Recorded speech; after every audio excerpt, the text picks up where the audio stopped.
All right, ladies and gentlemen, welcome back to the channel. It is Tuesday, and you know what that means. Time for some Tuesday Tao and diving into living the wisdom of the Tao and reading from Dr. Wayne W. Dyer's Change Your Thoughts, Change Your Life. Living the wisdom of the Tao. And we find ourselves, ladies and gentlemen, all the way to the final verse of the Tao Te Ching.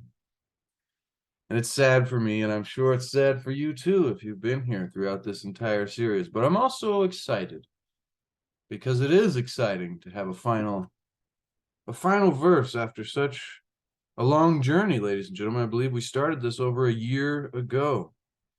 And so for those of you who haven't been here with me through this journey, I'll spare you the long intro, and we'll get to that later. Because we are here looking for the 81st verse of the Tao Te Ching. Wayne Dyer entitles his explanation of this 81st verse, Living Without Accumulating. Living without accumulating, ladies and gentlemen. And what do you think that means for us? Well, I think it's similar to what we learned last week on the idea of living your own utopia. And that was all about simplicity and not needing so many fancy things in order to feel like you are in your own utopia.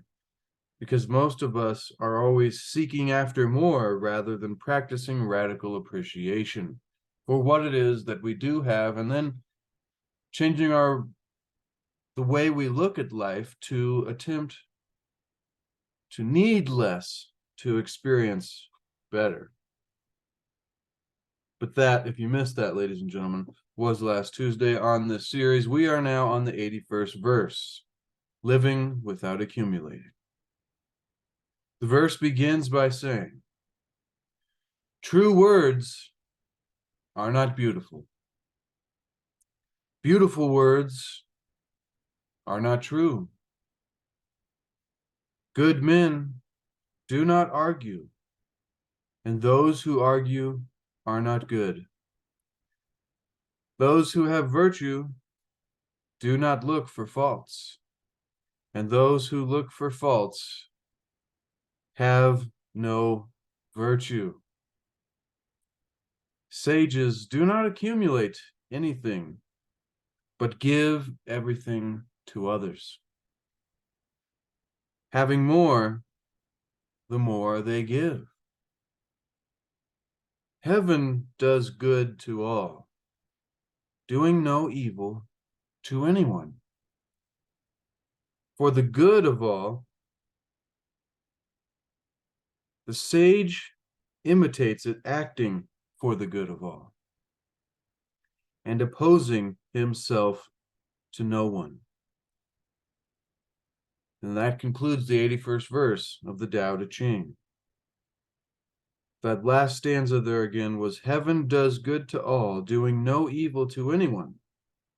And then I messed up, I switched the lines. It says, the sage imitates it, acting for the good of all, and opposing himself to no one. Wow, ladies and gentlemen, that is a deep verse of the Tao Te Ching. True words are not beautiful.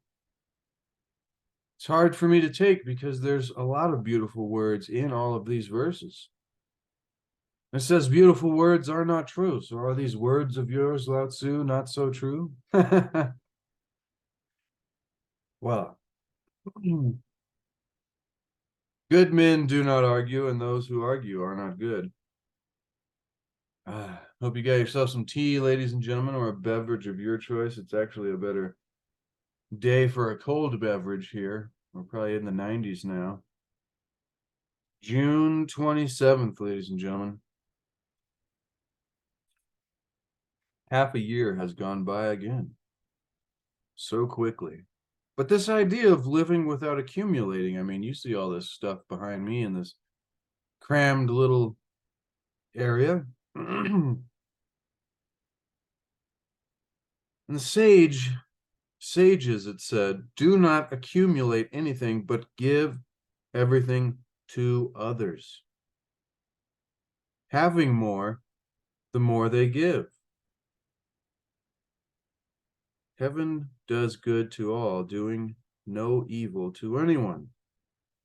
The sage imitates it, acting for the good of all, and opposing himself to no one. So it is this imitating. Think of the sun, maybe, how it's giving light and life. But you could also say that the heat does the opposite sometimes. This is deep, ladies and gentlemen. Let us dive into what Dr. Wayne Dyer has to teach us here about this final and 81st verse of the Tao Te Ching on living without accumulating. This final verse of the Tao Te Ching, Wayne begins, provides the closing message of this entire collection of ideas.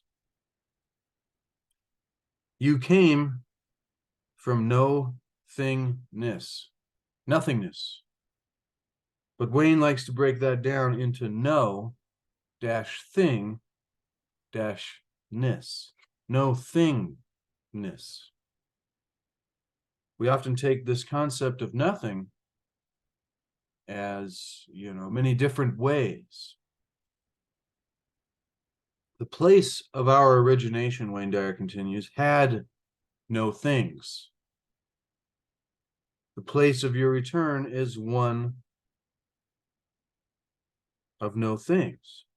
Therefore, Lao-tzu is inviting you to replace the accumulation of more stuff that we are so often trying to do in our lives to make us feel better.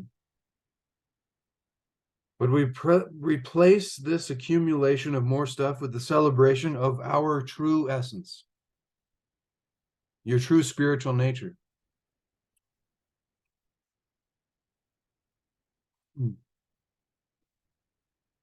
The T says today, I forgot to mention that, says the one who listens understands.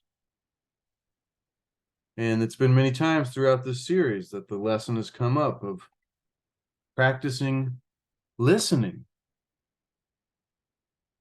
rather than trying to control or dominate or even just be the leader when it comes to speaking in a conversation and communicating. That was a different subject, but the one who listens, ladies and gentlemen, understands. And so with that being said, therefore, Lao-tzu is inviting us to replace this idea of accumulating more stuff with the celebration of our true essence. Just as nothing is pure Tao in its formlessness, the real you is that same formlessness, for you are the Tao. What do you mean, Wayne? You're going kind of deep here, man. The Tao Te Ching attempts to attract you to a way of being that recognizes nothingness as the Tao. Once again, in the beginning, the Tao that can be told is not the eternal Tao.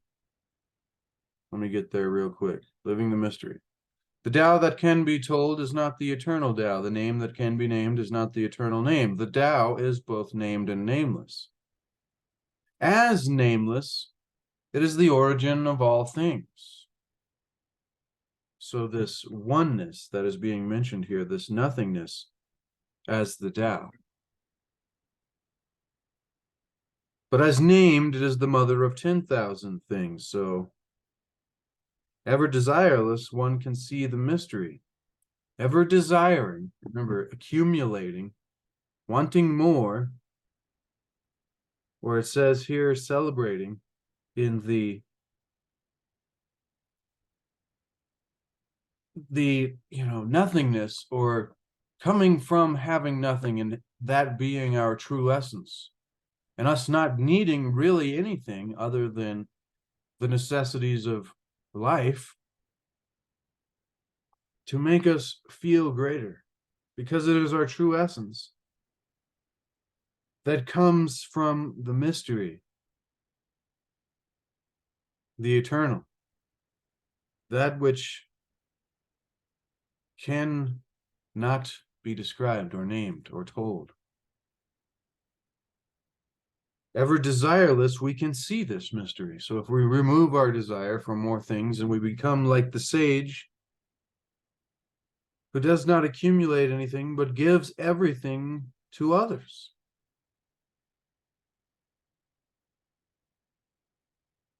Heaven does good to all, doing no evil to anyone, and the sage imitates it, acting for the good of all, opposing himself to no one. And so, ever desiring, we only see the manifestations of the material world, and we forget our spiritual nature, our true essence, as being referenced here in this line. And this idea that the Tao Te Ching attempts to attract us to a way of being that recognizes this true essence and this nothingness, like our spiritual nature being a part of the Tao. However, I would add, the Tao is both named and nameless. So it is all things that have names while at the same time being nameless.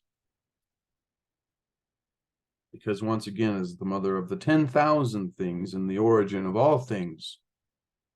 And if we are desireless, then we can see that mystery of the origin of all things, or the connectedness of the oneness of reality and our true spiritual nature.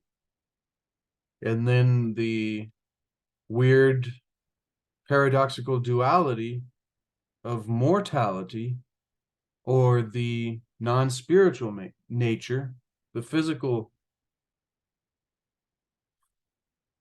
nature that we also experience. This was described in Hermetics as our dual nature. We are both spiritual and immortal, and then physical immortal at the same time, physical and mortal. So we have this dual nature that we can experience both sides. We can travel boundlessly with the power of our mind. However, we are limited by our physical body. This is getting to a different subject, though. If we can become desireless, then we may begin to discover what the first verse of the Tao Te Ching calls the mystery itself as the doorway to all understanding. So ever desireless, one can see the mystery. We're talking about living without accumulating here. And I'm trying to make this very deep final verse of the Tao Te Ching, and what Wayne is saying here makes some kind of sense to myself. Hopefully, those of you joining me here today, if you are joining me, thanks so much. I really appreciate you. I love and appreciate each and every one of you that spend time here seeking after knowledge. And if you get value, consider subscribing and share this with somebody like-minded. Ever desireless, one sees the mystery. When we are desiring and accumulating more and trying to get ahead and win, ego, all that stuff, non-spiritual living, we only see the manifestations of the Tao, and we forget about the true nature, our true nature. And the mystery itself is the doorway to all understanding. So if we want to somehow find this doorway to all understanding, remember, pure philosophy and spiritual striving through constant contemplation to attain true knowledge,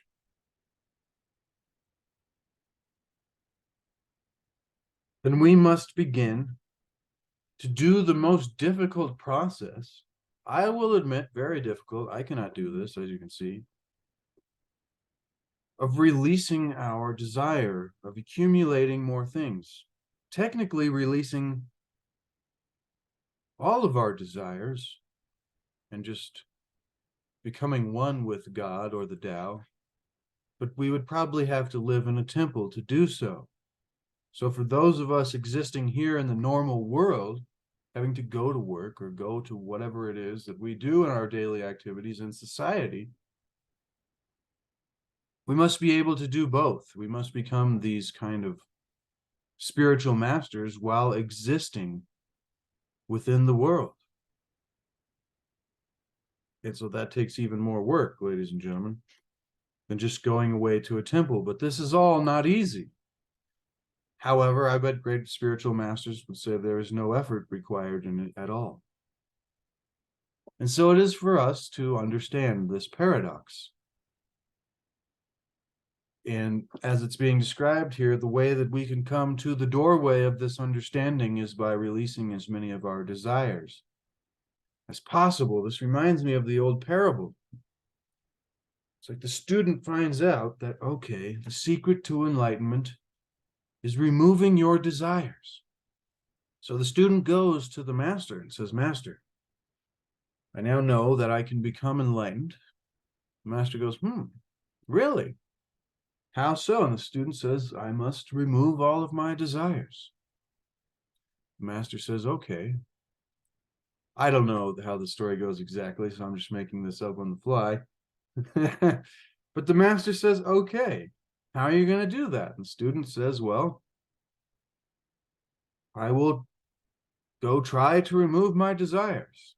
The master says, all right, come back to me and let me know how it's going. So, a few days go by and the student's really struggling to remove his desires and finds that actually the hardest to desire to remove is the desire not to desire, this want to remove your desires. It is a paradox. So how can you do this? The student goes back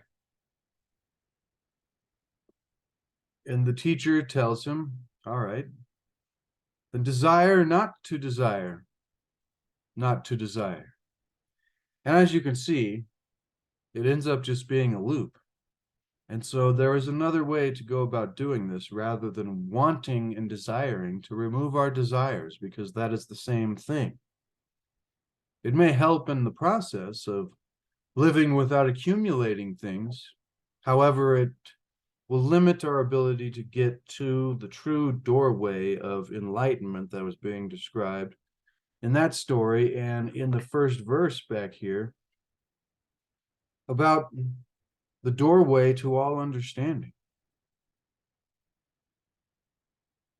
Of birds I know that they have wings to fly with, of fish that they have fins to swim with, and of wild beasts that they have feet to run with. For feet there are traps, and for fins there are nets, for wings there are arrows. But who knows how dragons surmount wind and cloud and into heaven? This day I have seen Lao-tzu, and he is a dragon. From the Way of Life, according to Lao-tzu, translated by Witter Biner. That quote was attributed to Confucius. Confucius say Lao-tzu is a dragon. After he visited the elder Lao-tzu to seek advice on points of ceremonial etiquette. That must have been, wouldn't you have liked to have been a fly on the wall in that meeting, ladies and gentlemen?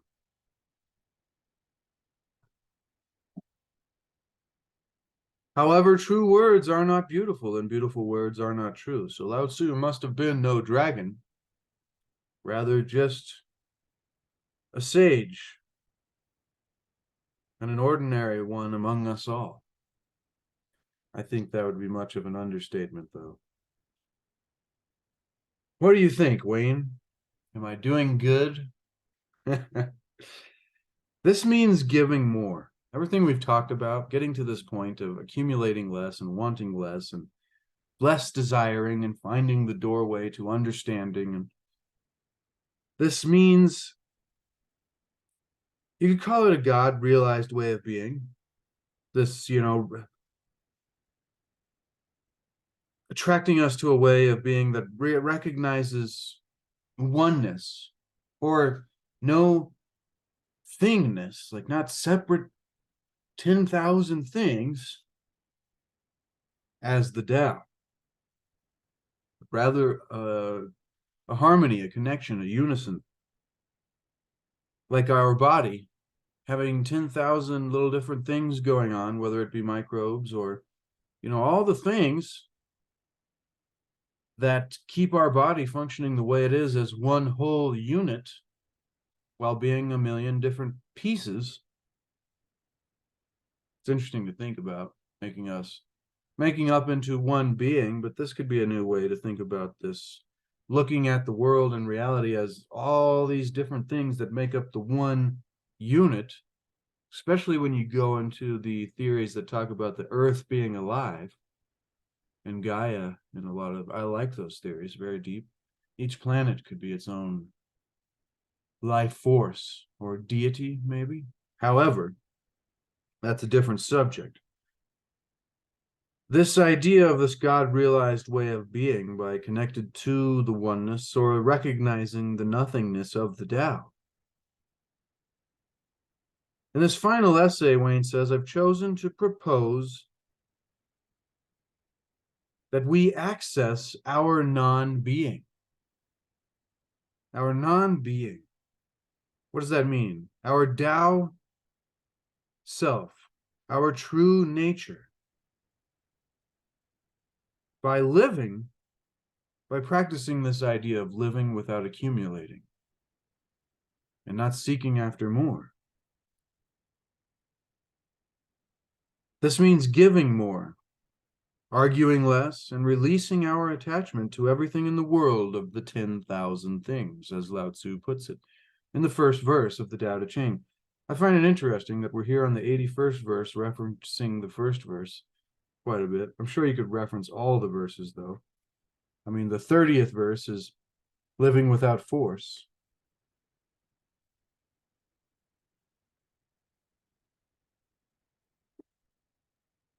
Now, this means giving more, arguing less, and releasing our attachment to everything in the world of the 10,000 things. Ultimately, living this way even means letting go of our attachment to our own life and our body. I've referenced this before. It's like, my name is Chase, but that is not my true nature. That is just the character that I have been given by my parents and society in this adventure of life. That doesn't mean that I let go and, destroy that character in an attempt to experience immediate ego death. Sometimes that can be dangerous, I think. We may lose our way in our own journey, attempting to destroy our persona in a desire of spiritual living. See, this is spiritual materialism, ladies and gentlemen. You're trying to get the most.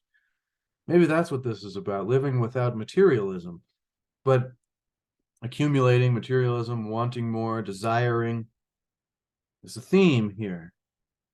And we can do this in a spiritual way, because many people will learn these things that I'm talking about here and say, okay, the secret is to, get rid of not get rid, but like it just said right there, living this way means letting go of your attachment to your life and your body, your persona, your character. But there are many of those out here that are very low-level spiritual seekers, like myself, who are no sage and are not ready to begin eliminating your persona or your body, least of all. You see, this could easily be taken the wrong way. This is spiritual philosophy, ladies and gentlemen. This isn't supposed to be taken ultimately and literally. But we must let go of our attachment in a small way, not in a desire to remove any connection and any memory of who we were, and destroy ourselves. This is not what's being said. So careful with spiritual materialism. For some reason, I felt that important to bring up, because that in itself is another desire. we must find an ability to just flow with the Tao, with force, with God, with life in the universe. And like the verse said, the sage imitates it, the universe, the Tao, the force, God, life, and acting for the good of all and opposing himself to no one. So we are opposing ourselves to no one, including ourselves, in our spiritual materialism and the desire to remove our ego, and all of these things that we're told are great spiritual lessons and can get you to a higher state of enlightenment and less materialism and more spiritual life. However, it's dangerous to do too quickly without the correct understanding. That's why this kind of stuff could be a lifetime, maybe 10 lifetimes, or maybe even 10,000 lifetimes before we can get it the right way. But that being said, this means giving more, arguing less, releasing our attachment to everything in the world of the 10,000 things, and ultimately attempting to slowly let go of our attachment to our lives and our bodies. But you can practice this right now, Wayne says, while you're still living in the world. And that's the biggest point. See, a lot of this I've been thinking, all right, we could do this if we weren't living in normal life here, and if we just had a temple and had what we need and could practice this all the time. But St. John, when he continues, of the cross, speaks of this way of seeing your life. He says, quote, "To reach satisfaction in all, desire its possession in nothing. Wow.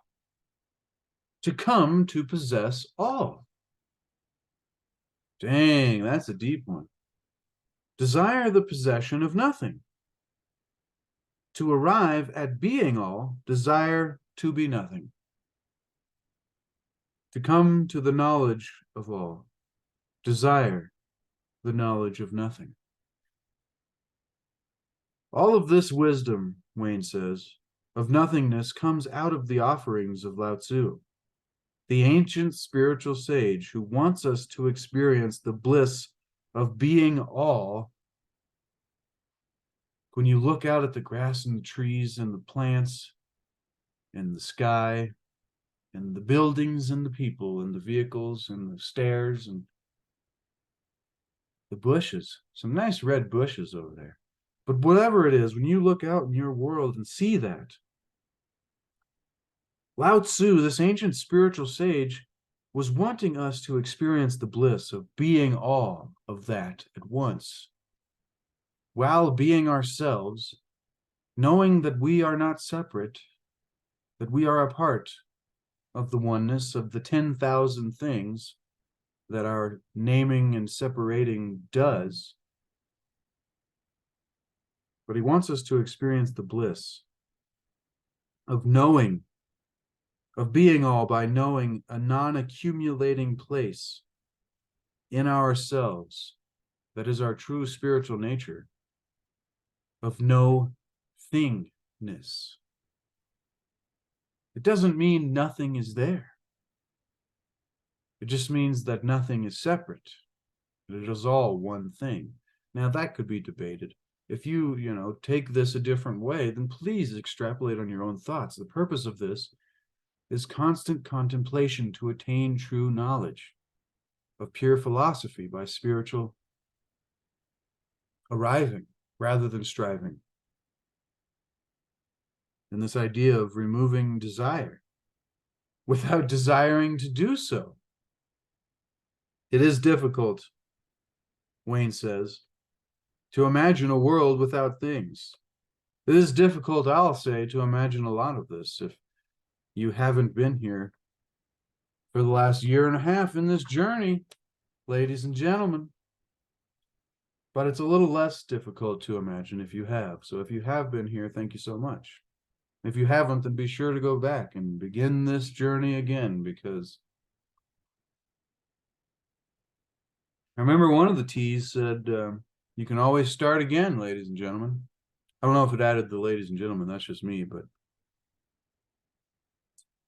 wow. I want to read that quote there from St. John of the Cross again, so that we can begin to understand seeing this way of life of non-materialism, non-desiring, and living without accumulating in order to become more become more accustomed to, more, what's the word when you get familiar with? Yeah. To become more familiar with this idea of releasing the desires so that we can see the mystery. Because when we are desiring, this is going back to referencing the first verse again to remind us here, we only see the separateness, the physicalness, the manifestations of the Tao. But ever desireless, the mystery can be seen. And the mystery itself is this doorway to all understanding. So when it comes to trying to live this God-realized way of being, or recognizing the no-thingness of the Tao, or the oneness of the nature of reality, of what we are a part of, we can practice this right now while we're still living in the world by thinking of these kind of thoughts. St. John of the Cross speaks of this way of seeing our life to reach satisfaction in all. Desire its possession in nothing. So remove your desire for satisfaction in anything, pretty much. It doesn't say remove your desire for satisfaction. It says to reach satisfaction, remove your desire. See, that's another desire, to remove a desire, ladies and gentlemen. Desire its possession in nothing. That word possession there. Maybe to reach satisfaction in all, desire its possession in nothing, separate from us. Seek satisfaction only in yourself, but not from a ego point of view, to where you're satisfied by your works or your deeds or great job and all of these things, but find satisfaction in your spiritual nature. And there is no desire necessary for that, because it exists already anyways. These are all thoughts for great contemplation. And once again, true words are not beautiful, and beautiful words are not true. Those who have virtue do not look for faults. Those who look for faults have no virtue. The sages do not accumulate anything, because I guess technically nothing is separate from ourselves. And so they give everything to others. Having more, being one with everything, having all of it as yourself. I'm just, extrapolating on this, pontificating. Having more, the more they give, because they know they'll never not have enough, because they are a part of it all anyways. And that goes back to heaven does good to all, doing evil to no one. And the sage imitates it, acting for the good of all in this process of giving. Because the more you give, this creates a flow of abundance. And this is the secret to manifesting. We've talked about this multiple times throughout the series, but if you want things to begin showing up in your life, you have to let go of the desire of accumulating all of those things and striving. Rather, you must arrive at a place of appreciating where you are and what you have, and begin to share that with people. And the more you do that and share what it is you have, Now, I'm not saying give away your things. I was thinking more there of like knowledge and information, or, what some kind of skill that you have or something. I'm not telling people to give away your stuff and live on the streets. That's taking this the wrong way. This is spiritual philosophy here. So careful. Don't just give up your attachment to your life and your possessions and give everything you have away to somebody else and then send me a message, say, Chase, I gave everything away and God's not sending me nothing. That isn't in alignment with the Tao, because you would have been seeking to receive all kinds of things from God anyways in the end, or the force or the universe, whatever. See, there's a paradoxical way that this whole business of spiritual alignment, manifesting, living the wisdom of the Tao, being in harmony with nature and spirit, in alignment with the force, whatever you want to call all those things. Most people just say living a God-centered life. Now, hopefully you got what I was getting at there. To reach satisfaction in all, desire its possession and nothing. To come to possess all, desire the possession of nothing. To arrive at being all, desire to be nothing. To come to the knowledge of all, desire the knowledge of nothing. Now, really think about this. When you no longer want to possess everything, you come to possess all that you want by canceling it out. It's like infinite patience produces immediate results. Infinite patience is met with immediate results, or it produces immediate results, because you are no longer impatient or waiting. Infinite patience, you're no longer waiting, so the result is you are at peace. And so this is the same kind of philosophy here. To arrive at being all things, you must desire to be nothing. No thingness. You are not separate, and then you become. See, there is a canceling out here. To come to the knowledge of all things, desire the knowledge of nothing.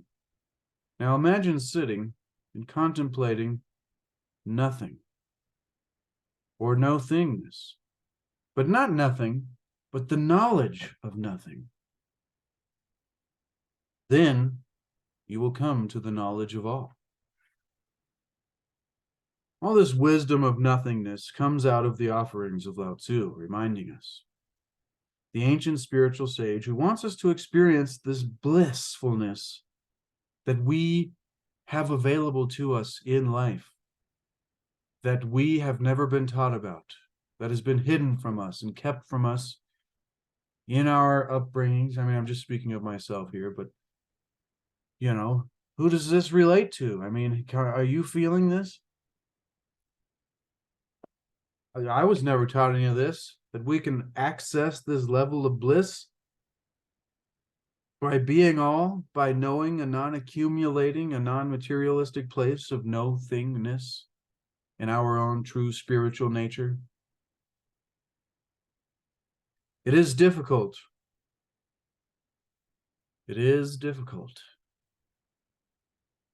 Even though the sage may say, like I said before, that there is, despite as difficult as it may seem, there is zero effort required in it at all. That may be the wrong way to put it, but remember, to come to the knowledge of all, desire the knowledge of nothing. So I'm sure to achieve something difficult, desire to achieve nothing at all. Wayne always jokes because the Tao said, it does nothing, but yet it leaves nothing undone. So in other words, you watch it and it looks like all these different things, like the trees are blowing and I'm over here drinking tea. And it doesn't seem like the Tao is doing any of it. But really it's doing it all. It does nothing while leaving nothing undone. And so Wayne always joked, that his son took to being a spiritual Taoist. And when Wayne told his son, "You better clean your room, son, it's getting out of hand," he said, "I do nothing, and I leave nothing undone." So be careful with your children learning this philosophy, ladies and gentlemen, because they may never do anything again. We're joking. See, there's different ways that this can be taken, and hopefully you're picking up what is being put down, ladies and gentlemen, or you can pick down what is being put up. Either way, it's a paradox. I'm just having fun now. Hopefully you are. If you are getting value, consider subscribing and smash the like button. This is the last one, ladies and gentlemen. We got a couple more poems, though, and some more sentences by Dr. Wayne W. Dyer to go, so don't worry. We're only like here, and we got to go through that and this side. And a little bit on the back. And then there's a prologue for next week that we can go through, and maybe we'll kind of do a recap of the series and look through certain things. So going back to this idea of removing materialism and becoming more spiritual and living without accumulating and having less desire to experience a God-realized life, or a Tao-centered life, a force-harmonized life. Lao-tzu takes us through what such a world would look like. So we're going back to what Wayne was saying here. It is difficult to imagine a world without things. Yet in this final verse of the Tao Te Ching, Lao-tzu takes us through what such a world would look like. You don't need beautiful words, since there is no thing for you to describe. I didn't get it that way. There is no thing to argue about, as there are no possessions to fight over. There's no fault-finding or blaming, for all that exists within the hidden virtue of the Tao, which is both polarities of good and bad existing within the magnetic field, metaphorically speaking, that describes the oneness of reality. For us in our, individual ego perspectives of, oh, we're separate and I'm separate from this and that, and this is what I think is good and what's supposed to happen, and this is also what I think is bad and what is not supposed to happen. And I'm going to put positive and negative judgments on things and declare titles and create the world of the 10,000 things and egotism and materialism that goes to the opposite of what was just being described. For us, by this ancient spiritual sage who wants us to experience the bliss of this knowledge, of letting go of all of those things, and there's no thing for us to describe. There's no thing for us to argue about, as there are no possessions to fight over. There's no fault-finding or blaming, for all that exists is within God. And for us to come to a point of view that we are God, or that we know all of reality, and that when a tragedy happens, it is the worst thing ever and it's not supposed to happen.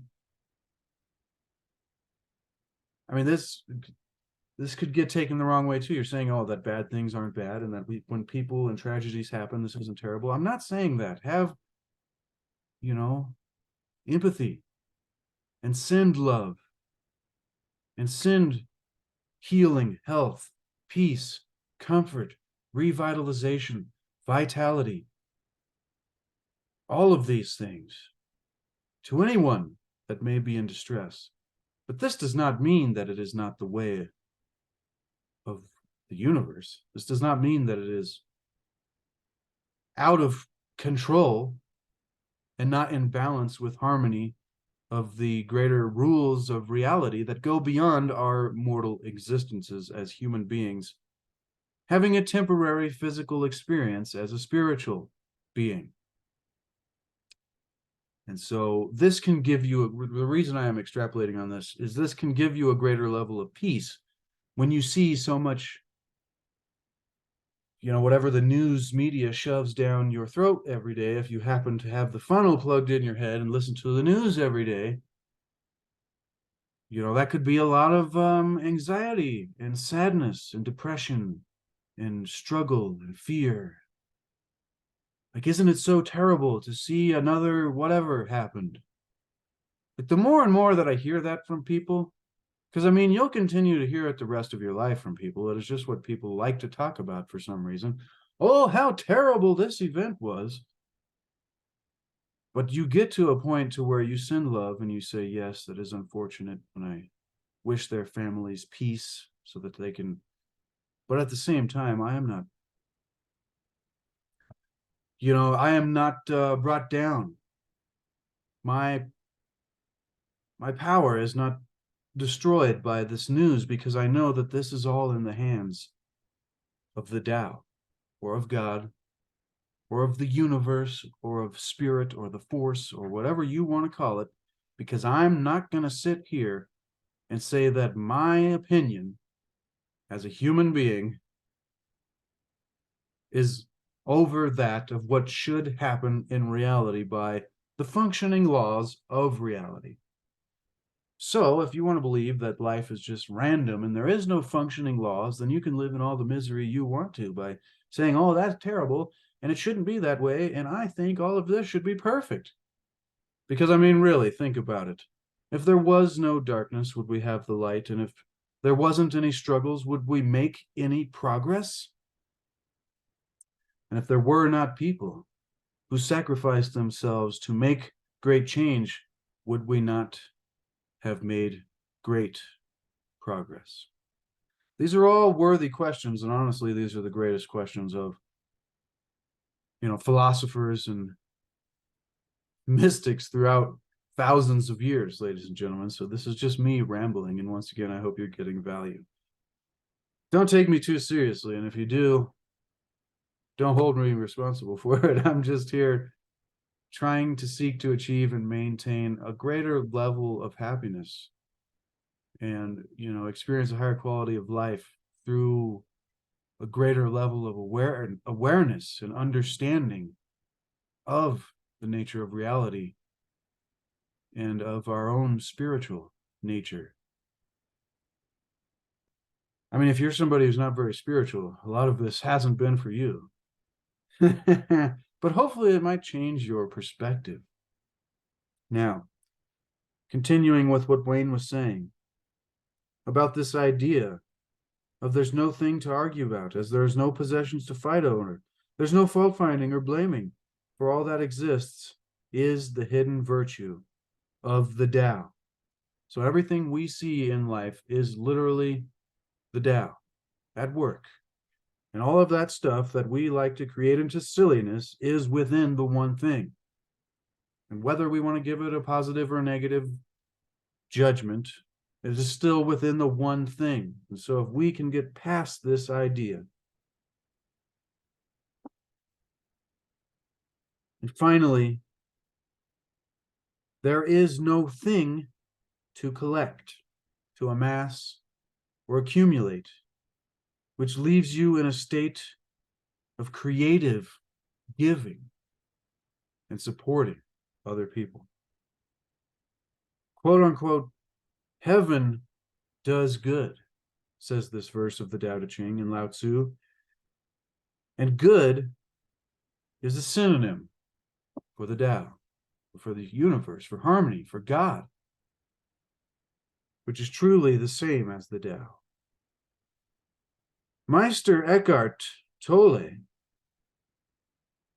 illustrates the interchangeability of the words God and Tao in this piece. I honestly don't know if Eckhart Tolle and Meister Eckhart is the same person. I could have been wrong with that. But either way, Meister Eckhart illustrates the interchangeability of the words God and Tao in this little piece here. Quote, God is a being beyond being, and a nothingness beyond being. God is nothing, no thing.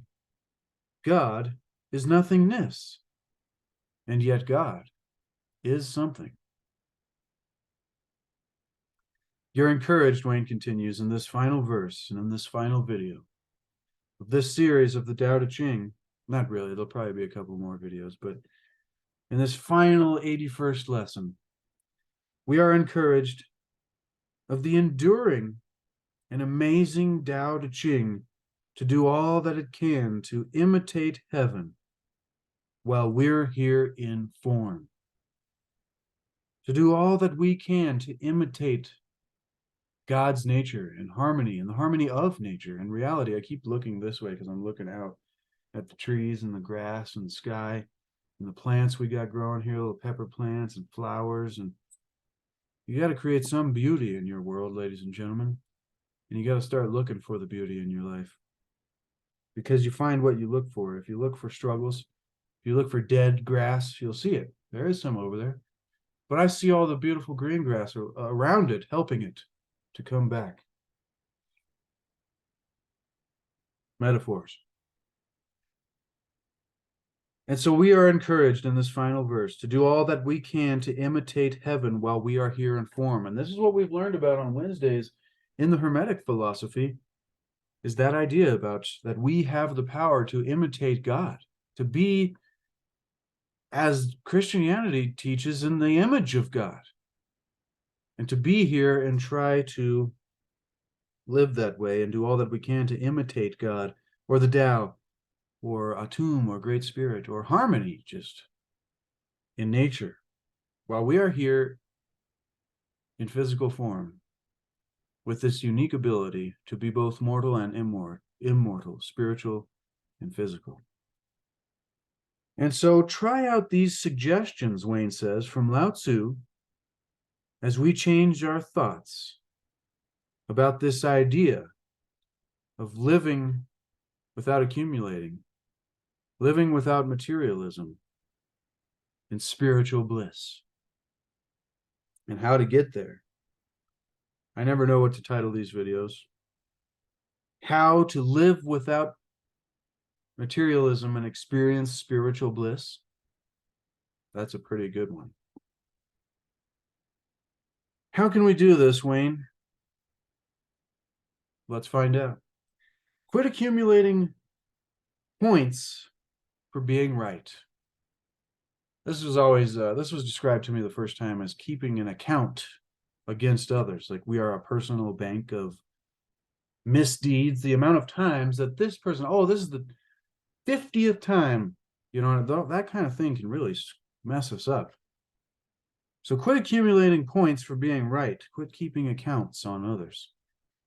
Let go of your propensity for argument and replace it with the willingness to allow anyone with whom you have a disagreement to be right. Remember the old lesson. The 5 words, or the 4, I forget, maybe 6 words that will eliminate any argument. You are right about that, or you're right about that. You're right about that. And it gives them the ego victory they need to feel. This is the only reason we ever argue with anybody. It's because we want to be right. We want to win. And we want to accumulate the points for being right. So what Wayne's saying is how we can begin to apply this wisdom. Quit accumulating points for being right. Let go of our propensity for argument and replace it with the willingness to allow someone that we have a disagreement with to be right. Even if we don't agree that they are right, just let them feel right. End our quarreling ways by simply telling the other person something like this.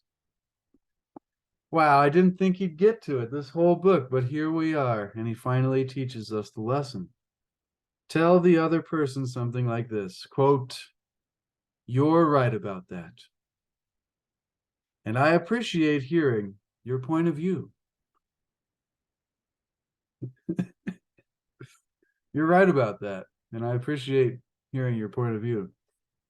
This ends the argument and eliminates blame and fault-finding at the same time. Change your ego's need to be right by using the Tao-based statement, "You're right about that." It will make your life, it has made my life, and it will make your life so much more peaceful. And that's all that our spirit wants, is to be at peace. That was what Wayne Dyer's teacher taught him, is that the true essence of enlightenment is to be immersed in and surrounded by peace.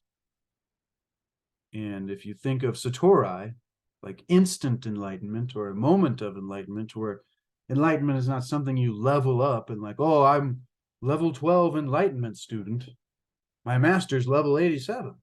No. There are just enlightened moments that we all experience. The only difference with enlightened masters is they don't have very many of these unenlightened moments. But I don't know. We all have enlightened thoughts. It's just the masters don't have other thoughts. So listen, the enlightenment is open for all of us at any moment, ladies and gentlemen. You could have just had it now. Realizing that you can be enlightened in any moment. And so if we can end our quarreling ways and come to this Tao-based statement, if you're right about that, it will make our lives so much more peaceful and so many more opportunities for Satori, instant enlightenment, will come to us. Number 2 here on how we can try out these suggestions that Wayne gives to us, coming from the wisdom of Lao-tzu, as we change our thoughts and ultimately our life forever, in this final 81st verse of the Tao Te Ching. Reduce yourself down to zero or no thingness. So number 1 was quit accumulating points for being right. And we explained that. And now number 2 is reduce yourself down to zero or no thingness. Observe your body, Wayne says, and all of your belongings, and then put them into the changing world context. What is this changing world context, Wayne? Well, it's this idea that the world is ever changing and nothing is permanent forever. And so with that in mind, keep this statement from Mahatma Gandhi in mind. Quote, if you would swim on the bosom of the ocean of truth, you must reduce yourself to zero. Unquote. I'll say that again, quote, if you would swim on the bosom of the ocean of truth, you must reduce yourself to zero. Unquote. Wayne continues, so a place of no thingness or zero, from this place you can become an observer. Now this takes a different way of thinking. So from a place of no thingness, which is what we've been talking about the whole time, or zero, become the observer. See what you accumulate in the world of things. And from this perspective, you'll find that nothing can ever truly be real in such an ever-changing reality, in such a world. Practice this exercise whenever you're feeling attached to your possessions or your point of view.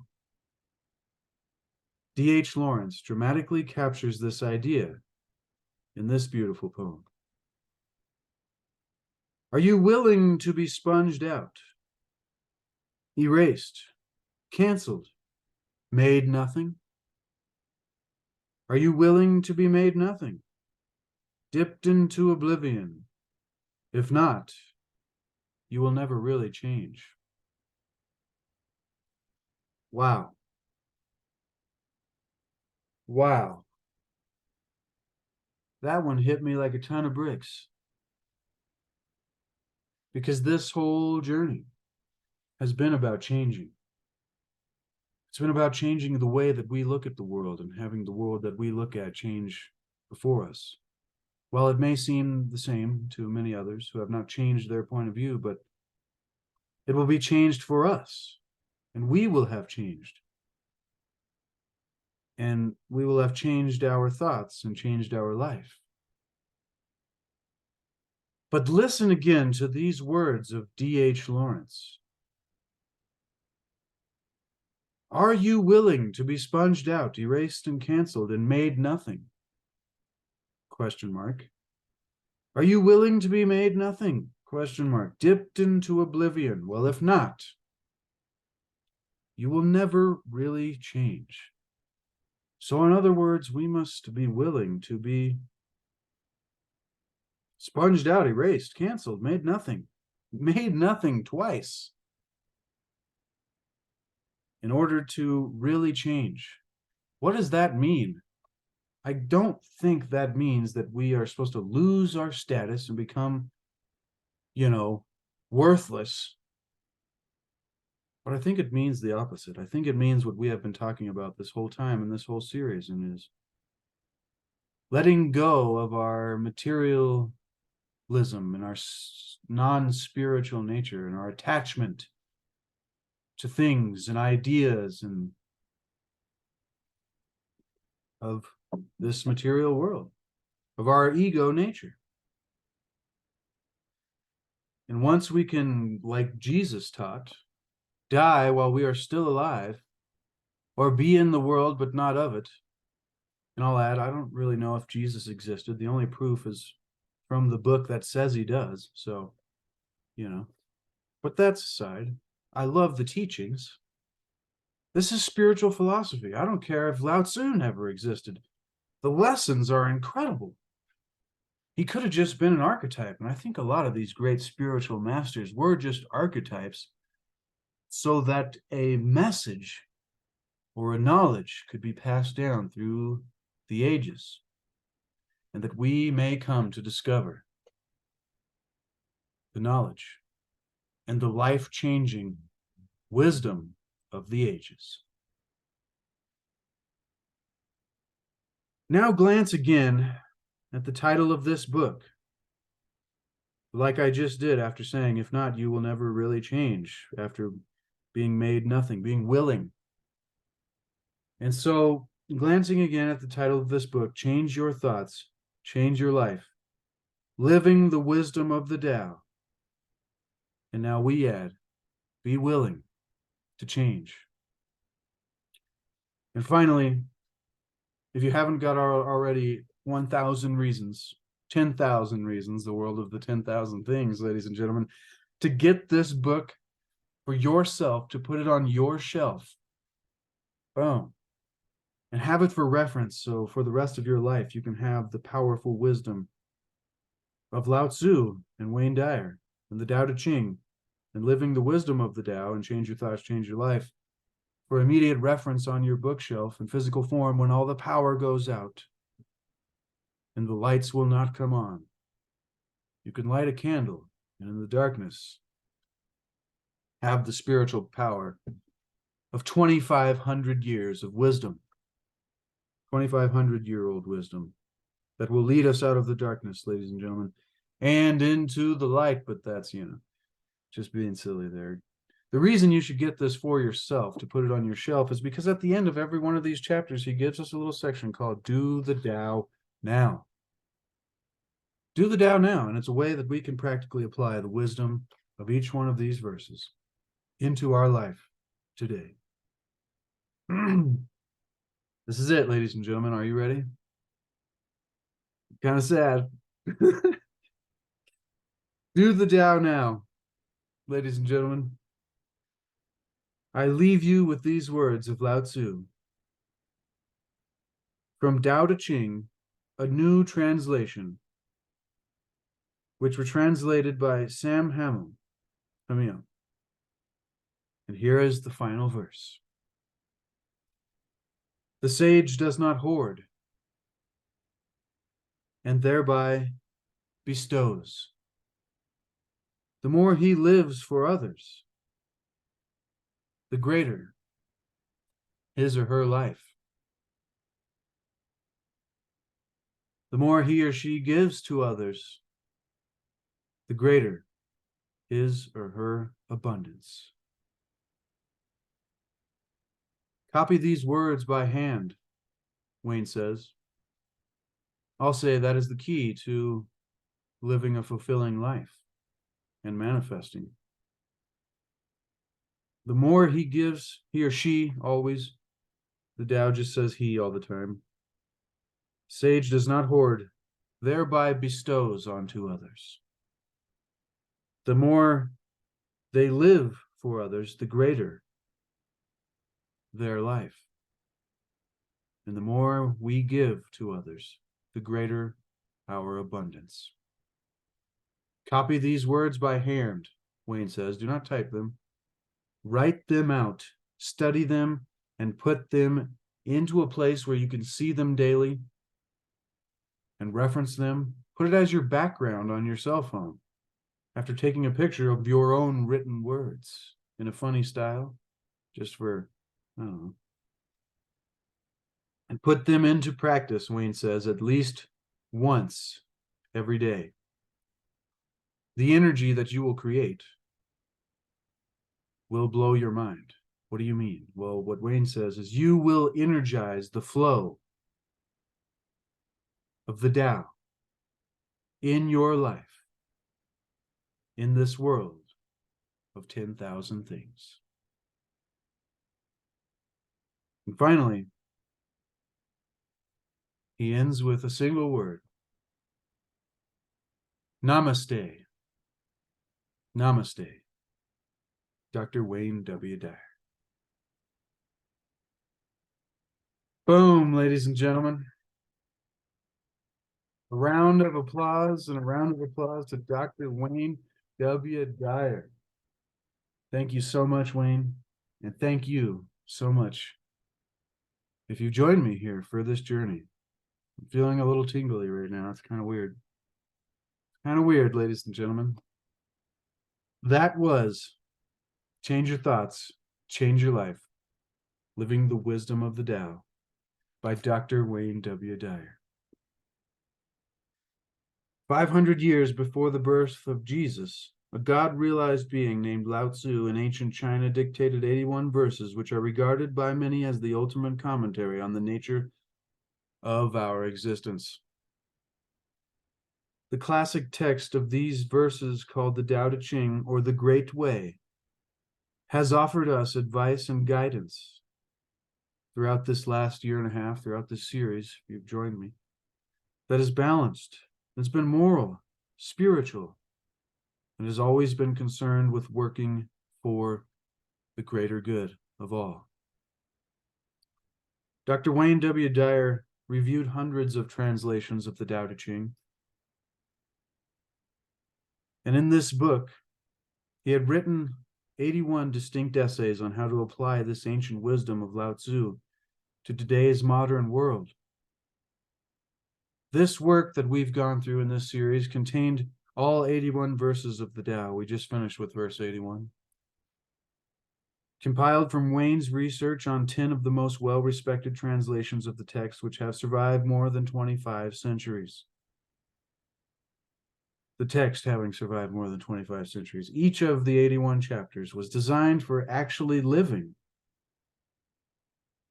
the wisdom of the Tao, or the Great Way, today in our world, and concludes every section with what we just said, called Do the Tao Now. Wayne spent an entire year, it took me longer, reading, researching, and meditating on Lao-tzu's messages. Well, we did that, but also contemplating and meditating on not only Lao-tzu's messages, but Wayne Dyer's, and maybe even on my own ramblings as well. Once again, I thank you so much. I can't say how much I appreciate those of you who have supported me throughout this journey in this series. It's been the longest series I've ever done.